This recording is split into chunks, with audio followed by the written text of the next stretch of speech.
ආයුෂ බොහෝ වේවා. ඉපදීමත් මරණයත් අතර මේ ගෙවෙන ජීවිතේ අපිට මුහුණ දෙන්න වෙන ප්‍රශ්න අභියෝග නම් එමග. විභාගයක් ෆේල් වුණාම රස්සාවේදී බොස්ගෙන් බැනුම් අහන්න වුණාම රස්සාවේදී තියෙන වැඩ ලෝඩ් එක වැඩි වුණාම ඒ වගේම ආදර සම්බන්ධතා විවාහ දෙදරා ගියාම ඕමනාවට වියදම් කරන්න අතේ සල්ලි නැති වුණාම අපිට දැනෙන මානසික පීඩනය දරා ගන්න හරිම අමාරුයි. ඒ නිසා තමයි අද දවසේදී මේ කතා බහ කරන්න සූදානම් වෙන්නේ අපි හැමෝටම එදිනදා ජීවිතයේදී මුහුණ දෙන්න සිද්ධ වෙන මානසික ආතතිය එහෙම නැත්නම් ස්ට්‍රෙස් එක පිළිබඳව. අද දවසේදී මේ කතා බහට සුපුරුදු පරිදි අපි හා සම්බන්ධ වෙනවා ස්මාර්ට් මයින්ඩ් කවුන්සලින් සර්විස් ආයතනයේ ළමා චිකිත්සක සහ මනෝවිද්‍යා උපදේශිකා නිලන්ති පතිරණ මහත්මිය. ආයුබෝවන් ඔබතුමීට. ආයුබෝවන්. ඇත්තටම මේ සමාජය තුළ දකින්න පුළුවන් කතා බහට ලක් වෙන කාරණයක් නේ ස්ට්‍රෙස් කියන්නේ. ඉතින් ඇත්තටම මොකද්ද ස්ට්‍රෙස් කියලා හඳුන්වන්නේ? ඇත්තටම ස්ට්‍රෙස් කියන එක අපිට දැන් සාමාන්‍ය වචනයක් බවට පත් වෙලා අවසන්. අබ්දුල් කලාම් කියන ආචාර්යවරයා කියනවා ජීවිතේ ප්‍රශ්න එන්නේ අපව විනාශ කරන්න නෙවෙයි. ඒව තුලින් අපිට විවිධ අත්දැකීම් ලබාගෙන ජීවිතයේ අලුත් පන්නරයක් ලබා ගන්න කියලා. ජීවිතේ අපි මුහුණ දෙන විවිධ ගැටලු වෙන්න පුළුවන්, විවිධ ප්‍රශ්න වෙන්න පුළුවන්, ඒ වගේම විවිධ අවස්ථාවන් වෙන්න පුළුවන්. මෙතනදී ප්‍රශ්න වලින් විතරක් නෙමෙයි ආතතිය ඇති වෙන්නේ. සමහරවිට අපේ ජීවිතයට එන්නා වූ විවිධ අභියෝග නිසා අපිට ආතති තත්වයන් ඇති වෙනවා. නමුත් මෙම ආතතිය අපි රෝගී තත්වයක් කරා යන්න හේතුකාරකයක් වෙන්නේ අපි ඒක පාලනය කරන විදිය අනුව සහ අපි ඒකට මුහුණ දෙන ආකාරය අනුව. එහෙම නැත්තම් කියනවා නම් දිගින් දිගටම අපි ඒක කොහොමද ඒ තුල ජීවත් වෙන්නේ ඒ අනුව තමයි මේ ස්ට්‍රෙස් කියන වචනය අපේ ජීවිතයට එකතු වෙනවද නැද්ද කියලා තීරණය වෙන්නේ. මේකේ ධනාත්මක ආතතියක් සහ ඍණාත්මක ආතතිය කියලා දෙකක් තියෙනවා. ඉතින් ආතතිය කියන දේ නැත්තම් මල්කා කවදාවත් මේ ලෝකේ විද්වතුන් බිහි වෙන්නෙත් නැහැ. දක්ෂයින් බිහි වෙන්නෙත් නැහැ. අපි කවුරුත් බිහි වෙන්නේ නැහැ. ආතතිය කියන එක අපේ ජීවිතේට පැමිණිලා නොතිබ්බන. හැබැයි මේක අපි ධනාත්මකවද ගන්නෙ ඍණාත්මකවද ගන්නෙ අන්න ඒ අනුව තමයි තීරණය වෙන්නේ අපි කොහොමද මේක පාලනය කරන්නේ කියන එක. දැන් සාමාන්‍යයෙන් අපිට එදිනදා ජීවිතයේදී ඕනතරම් දැන් ওই කියන විදිහට ප්‍රශ්න වලට අභියෝග වලට මුහුණ දෙන්න සිද්ධ වෙනවා. දැන් ඒ කාරණාව ගැන කතා කරද්දී දැන් අපි ඒ මොහොතේ මුහුණ දෙන මේ ප්‍රශ්නය ඉවර වුණාට පස්සේ අපිට ඒ ඇතිවෙච්ච ස්ට්‍රෙස් එක නැත්තම් මානසික ආතතිය නැති වෙලා යනවානේ. හැබැයි දැන් මේක රෝගයක් නම් මානසික ආතතිය ස්ට්‍රෙස් එක දිගින් දිගටම මනස තුල පැවතෙන්න ඕනේ, තියෙන්න ඕනේ. දැන් එතකොට ඔබතුමී කොහොමද ඒ කාරණාව පිළිබඳව පැහැදිලි කරන්නේ? ඔව් ඇත්තටම අපිට ආතතිය කියන එක ක්ෂණිකව ඇති වෙනවා. දැන් ඔබ හිතන උදාහරණයක් හැටියට හෙට මම විභාගයකට මුහුණ දෙනවා නම් අද තියෙනවා ගැස්මක්. නැත්තම් ඉන්ටර්විව් එකකට මුහුණ දෙනවා නම් මට තියෙනවා ගැස්මක්. කොහොම මේ මොනවා වෙයිද බයක් කියන එක අපිට ඕනම කෙනෙකුට එනවා. හැබැයි මේක ඒ වෙලාවේ ඒක අපි ධනාත්මකව ගන්නවද නැත්තම් ඍණාත්මකව අපේ ජීවිතයට ආදේශ කර ගන්නවද කියන එක තමන්ගේ අතේ තියෙන්නේ. විභාගයක් තියෙනවා නම් ඒක ධනාත්මකව අපි අරගෙන ඒකට මුහුණ දෙන්න අවශ්‍ය කරන ශක්තිය, ඒකට අවශ්‍ය කරන දැනුම එකතු කර ගන්නවද නැත්තම් බයෙන් බීත වෙලා නැත්තම් දාඩිය දාගෙන මේ ගැන කල්පනා කර ඉඳලා අර තියෙන දේ විනාශ කර ගන්නවද කියන එක තමන්ගේ අතේ තියෙන්නේ.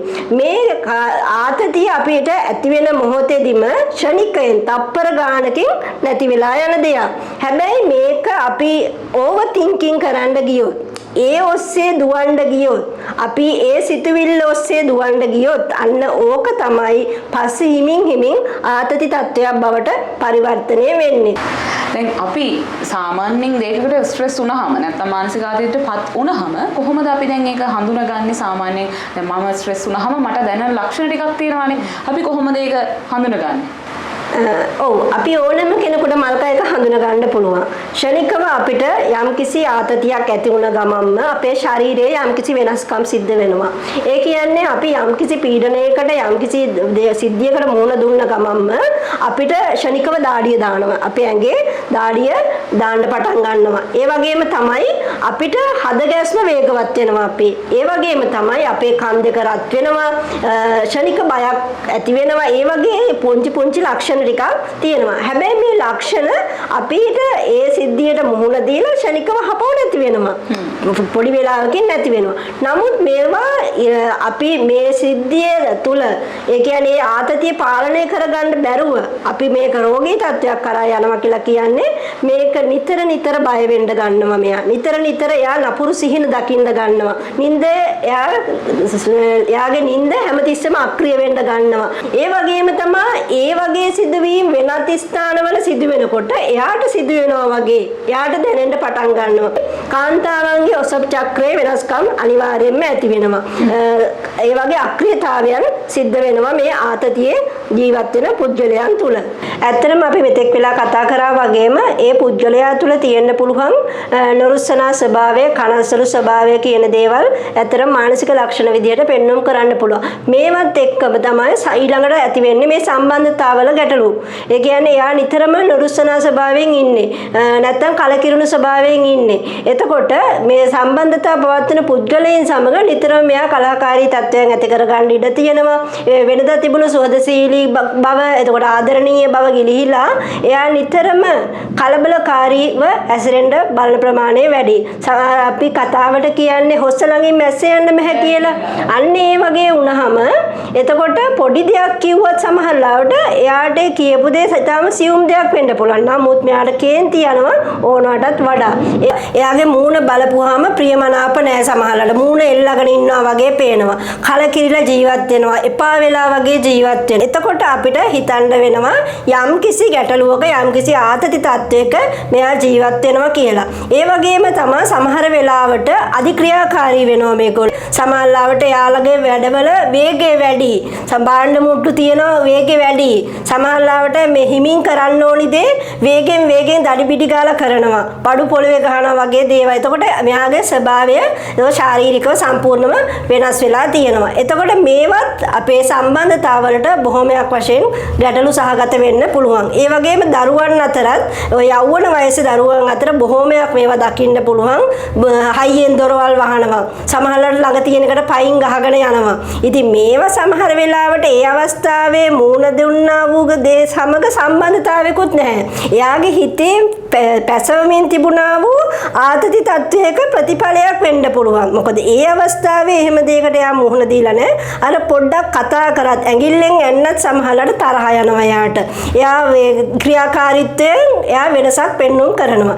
ඉතින් මෙහෙම අපි බලනකොට අපි මේ සම්බන්ධ කරලා පෙන්වුවේ මෙයාගේ මානසික තත්වය ශාරීරික ගැටලුවක් බවට සහ සම්බන්ධතාවලට කොහොමද මෙයාගේ පරිවර්තනය වෙන්නේ සහ හැසිරීමේ වෙනස්කම් වලට කොහොමද මේ ආතතිය කියන එක පරිවර්තනය වෙන්නේ කියන එක තමයි වල්ක අපි කතා කරේ. දැන් ඔය කියන කාරණා ලක්ෂණත් එක්ක ගත්තාම සාමාන්‍යයෙන් දැන් අපි එදිනෙදා ජීවිතයේදී ඒ විදිහට ස්ට්‍රෙස් වුණාම දැන් අපිට පුළුවන් වෙන්න ඕනේ తాවකාලිකව වගේ එහෙම මානසික ආතතියටපත් වෙනකොට අපිට ඒක සමනය කරගන්න පුළුවන් හැකියාවක් තියෙන්න ඕනේ. එතකොට කොහොමද අපි එදිනෙදා ජීවිතයේදී මේ වගේ මානසික ආතතියක් පාලනය කරන්නේ? ඇත්තටම අපිට මේ දේවල් පාලනය කරගන්න මගහරවා ගන්න ඕන තරම් ක්‍රමවේදයන් තියෙනවා. ඉතින් ආතතිකාර තත්වයන් ඕන තරම් උදා වෙනවා. මේ උදා වෙන හැම අවස්ථාවකම ඔබ මොහොතක් නිශ්ශබ්ද වෙන්න. නිශ්ශබ්ද වෙලා ඔබ හොඳ ගැඹුරු හුස්මක් ගන්න. ගැඹුරු හුස්මක් අරගෙන S2 වහලා හොඳ ගැඹුරු හුස්මක් අරගෙන ශරීරයත් එක්කම නිදහස්ව ඒ ගැඹුරු හුස්ම පිට කරලා හරින්න. මේ වගේ දෙතුන් පාරක් කරන්න. ඔබට දැනෙයි ඔබ තුලම යම් සැහැල්ලුවක්. ඒ වගේම අර නිකුත් වුණා වූ ආතති හෝමෝනයන් සාමාන්‍ය වෙනවා ඔබට දැනෙන්න පටන් ගනී. ඒ වගේම තමයි ඔබට පුළුවන් වතුර එකක් අරගෙන හිමින් පානය කරන්න. මේක ඉක්මනින් පානය කිරීම නෙමෙයි මෙතනදී මම කියන්නේ. ඊටාම සෙමින් කාලය අරගෙන වතුර එක පානය කරන්න පුළුවන්. ඒ වගේම ඇවිදීම ඒ වගේ කාර්යයන්. ඒ කියන්නේ දැන් ඔබ හිතන්න ඔබට වැඩපොළේදී යම්කිසි ආතති තත්වයකට මුහුණ දීලා ඔබ ගෙදර එනවා. ඔබ ගෙදර එන අවස්ථාවේ පයින් එන පොඩි දුර හිතන්න ඔබ හිමින් ඇවිදගෙන එනකොට ඔබ ඒ ඇවිදගෙන එන කාලය තුලදී ඔබේ ස්ට්‍රෙස් එක අඩු වෙනවා පුළුවන්. මේ ඇවිදීම කියන එක ඊටාම වැදගත්. ව්‍යායාම කිරීම සහ ඇවිදීමේදී අපේ ස්ට්‍රෙස් එක ගොඩාක් අඩු වෙනවා. ඒ වගේම ව්‍යායාම වලට යොමු වීම. ව්‍යායාම වලට යොමු වීම තුලින් ඔබට පුළුවන් මේ ආතතිය සමනය කරගන්න. ඒ වගේම තමයි මම තව කියන්න කැමති ස්නානය කිරීම. ස්නානය කිරීම තුලින් වතුරේ බැහැගෙන ඉන්න ඕනේ. පීනන්න යොමු වෙන එක, මූද නාන එක, මේ වගේ කාරණා තුලින් අපිට පුළුවන් අපේ ජීවිතයේ එදිනෙදා පැමිණෙන ආතති තත්වයන්ගෙන් අපිට නිදහස් වෙන්න. ඒ වගේම තමයි ඔබ නිතරම සංගීතයක් අහන්න යොමු වෙන්න. සින්දුවක් අහන්න, ඔබ ප්‍රිය කරන සින්දුවක් අහන්න. මම මේ කියන්නේ විරහ ගීත අහන්න එහෙම නෙමෙයි. අධික ශබ්දයේ තියෙන සංගීත අහන්න නෙමෙයි.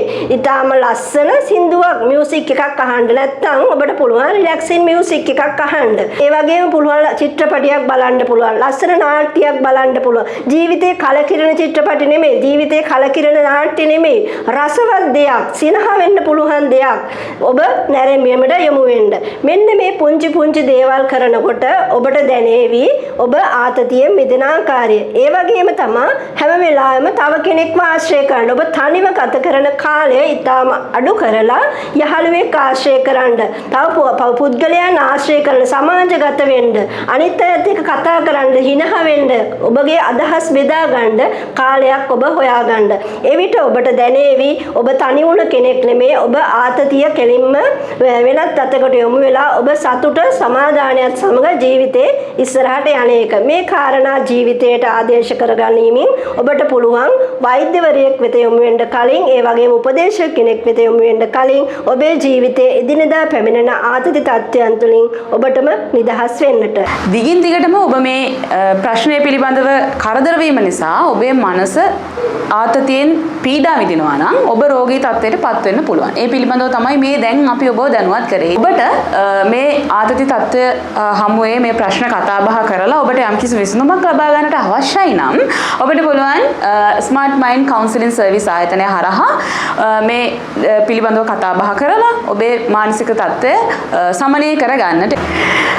ඉතින් අද දවසේදී මේ කතා බහට අප හා සම්බන්ධ වුණු ළමා චිකිත්සක සහ මනෝවිද්‍යා උපදේශිකා නිලන්ති පතරණ මහත්මියට බෙහෙවින්ම ස්තුතිවන්ත වෙනවා. ඉතින් මේ වගේ හරබර වීඩියෝත් එක්ක නැවත වතාවක් මුණ ගැහෙනකම් ඔබට තෙරුවන් සරණ ප්‍රාර්ථනා කරනවා. ජීවිතේ හැම වෙලාවෙම සතුටින් ඉන්න උත්සාහ කරන්න.